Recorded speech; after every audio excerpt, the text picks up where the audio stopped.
জাজৰি শিমলুতলত জুবিন গাৰ্গৰ শ্ৰদ্ধাঞ্জলি অনুষ্ঠান।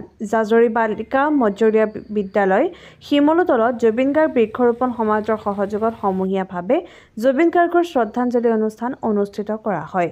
শ্ৰদ্ধাঞ্জলি অনুষ্ঠানত আমন্ত্ৰিত অতিথি হিচাপে উপস্থিত থাকে ক্ৰমে ভূপেন দাস, সুবক্তা, শিক্ষক দিগন্ত শৰ্মা, শিক্ষক জাহিদুৰ ৰহমান, সমাজকৰ্মী, লগতে উপস্থিত থাকে বিদ্যালয়ৰ সভাপতি বসন্ত মহন্ত। পোনপ্ৰথমে আমন্ত্ৰিত অতিথি হিচাপে অহা ব্যক্তিকেইগৰাকীৰ দ্বাৰা প্ৰথমটো নাহৰ পুলি বিদ্যালয় চৌপাশত ৰোপণ কৰা হয়। আগন্তুক সময়ত সকলোৱে মিলি বৃহত্তৰভাৱে বৃক্ষৰোপণ কৰাৰ প্ৰতি দৃঢ় প্ৰতিজ্ঞ হয় এই অনুষ্ঠানৰ যোগেদি।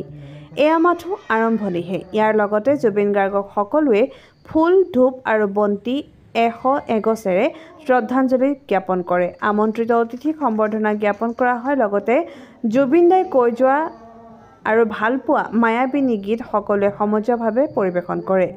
অনুষ্ঠানত জিকিৰ অনুষ্ঠানো ৰখা হয়, যিহেতু জুবিন দাই জাতি ভাষা নিৰ্বিশেষে অসমখনত একত্ৰিত কৰি ৰাখিছিল আৰু আমিও এক হৈ থাকিবলৈ তেখেতৰ আদৰ্শৰে অনুপ্ৰেৰণা ল'ব লাগিব। এই বৃক্ষৰোপণ যাত্ৰাত সমাজৰ বহু সহযোগীয়ে বৃহত্তৰভাৱে লখিমপুৰতো আদ্যশ্ৰাদ্ধৰ লগতে শ্ৰদ্ধাঞ্জলি অনুষ্ঠান অনুষ্ঠিত কৰি 10 জোপা বৃক্ষ ৰোপণ কৰি তেখেতৰ প্ৰতি শ্ৰদ্ধা নিবেদন কৰে। News desk report, any express. নমস্কাৰ। জুবিন দা বৃক্ষৰোপণ সমাজ আমি যি পদক্ষেপ হাতত লৈছোঁ অসমজুৰি, আমাৰ অসমৰ প্ৰত্যেকখন অঞ্চলৰ প্ৰতিটো জেগাতেই হ'ব।